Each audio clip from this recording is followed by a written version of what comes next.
Chers amis pèlerins, c'est une belle opportunité qu'a saisie Monseigneur Lalanne en décidant de procéder à titre exceptionnel à une ostension de la Sainte Tunique conservée dans ce sanctuaire.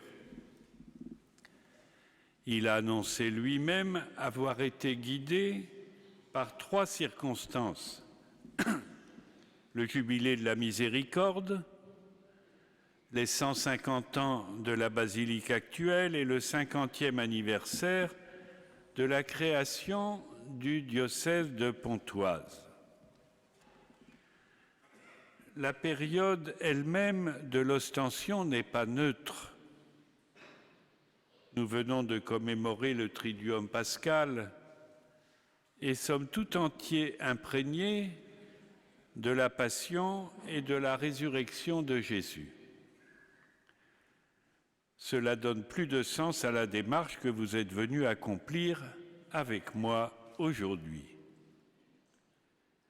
Vénérer ce qui nous rapproche de la personne de Jésus, accueillir en nous le signe du don de sa vie et nous laisser transformer par lui jusqu'à unir notre offrande à la sienne. Je n'ai pas l'intention d'exposer ici l'histoire de la relique, elle est bien connue. Elle est résumée dans des feuillets et des opuscules à votre disposition. Elle a fait aussi, et elle fera, l'objet d'émissions, de conférences et d'autres explications. Regardons plutôt le vêtement en lui-même. J'ai vu dans le programme des célébrations que samedi prochain, après la procession au flambeau, serait proposée une méditation autour du récit de la femme atteinte d'hémophilie qui veut à tout prix parvenir jusqu'à Jésus en se disant « Si je touche son vêtement, je serai guéri ». Et cela m'a beaucoup plu. C'est une bonne illustration de notre pèlerinage. Dans le même esprit, j'ai choisi de mettre en valeur une autre scène évangélique mieux connue encore. Jésus commence à évoquer sa montée vers Jérusalem, les épreuves qu'il devra endurer, la mort qui s'ensuivra et sa résurrection 3 jours plus tard. Évidemment, ses proches cherchent à le dissuader du voyage, ils n'ont pas compris l'acte rédempteur ainsi annoncé en filigrane. Jésus prend donc 3 d'entre eux, Pierre, Jacques et Jean. Il les emmène sur une montagne et devant eux, il est transfiguré. Le signe donné, nous dit l'Évangile, est celui d'une lumière éclatante. Son visage resplendit comme le soleil, son vêtement devient d'une blancheur éblouissante, telle que personne n'en a jamais vu sur terre de semblable. Or, ce n'est pas la lumière ambiante qui l'éclaire entre 2 nuages, c'est sa personne, son vêtement, qui éclaire les disciples et, à travers eux, toute l'humanité présente et à venir. Mon premier message est donc pour ceux qui cherchent une lumière, la lumière sur leur route. Les chercheurs de Dieu, bien sûr, pour qu'ils se donnent davantage et unifient leur vie selon la forme pour laquelle elle est faite. Les baptisés de Pâques. Mais je pense également à tous les braves gens pour qui la première urgence est la difficulté des temps actuels et qui aimeraient bien s'en sortir tout simplement, avoir accès au bonheur, ressentir la proximité de Dieu et la solidarité des autres. Un signe amical aussi aux jeunes pour qu'ils ouvrent leur cœur devant ce vêtement à la lumière de Jésus. Cela conduit maintenant à nous tenir avec respect devant le vêtement offert ici à nos regards. Le vêtement de gloire de Jésus est beau parce qu'il révèle sa vraie nature, Fils de Dieu fait homme. Sur ce vêtement sont en effet assumées les souffrances de la Passion et par voie de conséquence, les souffrances de l'humanité en détresse. Venez vous recueillir devant ce témoignage. Vous découvrirez le poids et les marques du péché, la trace des blessures, des deuils, des souffrances physiques, morales, affectives, familiales, spirituelles du peuple que Dieu aime. Le cri des affamés, des victimes des attentats, des persécutés, des réfugiés, des prisonniers, des personnes addictes à une illusion. Pas besoin de scruter pour deviner que vos propres souffrances sont là, tout près du cœur de Jésus. Au matin de Pâques et ensuite, c'est avec un vêtement lumineux que Jésus se montre à ceux qui croient.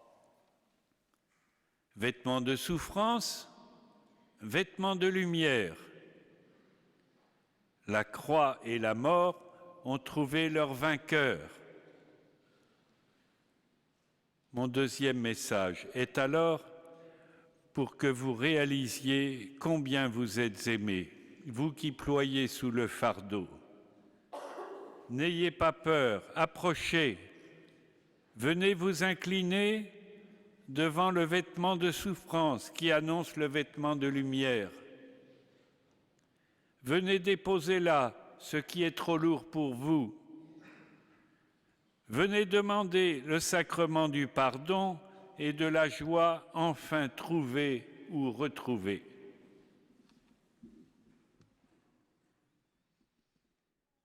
Le troisième message tire son origine des saintes femmes présentes près de la croix de Jésus et au tombeau ensuite. Elles ont vu son supplice. Elles ont vu les gardes tirer au sort son vêtement de souffrance. Ce sont les mêmes, au matin de Pâques, qui rencontrent le Christ dans son vêtement de lumière. La foi emplit désormais leur cœur. Elles croient et donc elles voient, et non pas l'inverse. Il en est toujours ainsi aujourd'hui comme hier. Si nous n'ouvrons pas notre cœur, nous reconnaîtrons peut-être Jésus mort, mais pas le même Jésus ressuscité. Nous serons comme saint Thomas au soir de Pâques. Si au contraire nous croyons, nous serons sauvés. Telle est l'annonce missionnaire par excellence à laquelle je suis venu vous encourager. Beaucoup parmi vous ont déjà entendu cette invitation à la mission, c'est-à-dire à collaborer en Église, même de façon modeste mais sincèrement, pour que l'Évangile soit proclamé. Chacun peut prendre sa part à sa manière, selon sa situation et son état de vie. Certains peuvent aussi se consacrer entièrement à cette belle tâche parce que Dieu les y appelle. À cela, on reconnaît une Église vivante, un diocèse vivant, quand les communautés ont soif de témoigner de celui qui les habite. Mes vœux vous accompagnent donc, pèlerins d'Île-de-France, de province et peut-être en provenance d'autres pays, pour que vous soyez pleins de souffle, heureux de partager ce que vous avez déjà reçu et que vous recevez en tout cas dans la démarche de ce jour. Vous comprendrez cependant que j'adresse un salut particulier aux pèlerins du diocèse de Pontoise. Quand vous m'avez accompagné à Reims en 1999, je vous ai dit que je n'avais plus le droit de m'occuper de vous, mais que j'avais quand même le droit de vous aimer encore. Je n'ai jamais oublié cet engagement. Et j'ai su que de votre côté, vous aviez continué avec mes successeurs à progresser en dynamisme, en esprit d'initiative, en joie de servir. De loin, je vous soutiens et je prie pour vous.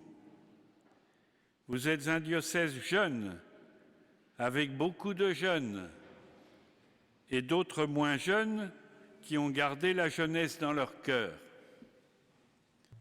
Vous représentez une grande diversité d'origines et de cultures qui est une vraie richesse.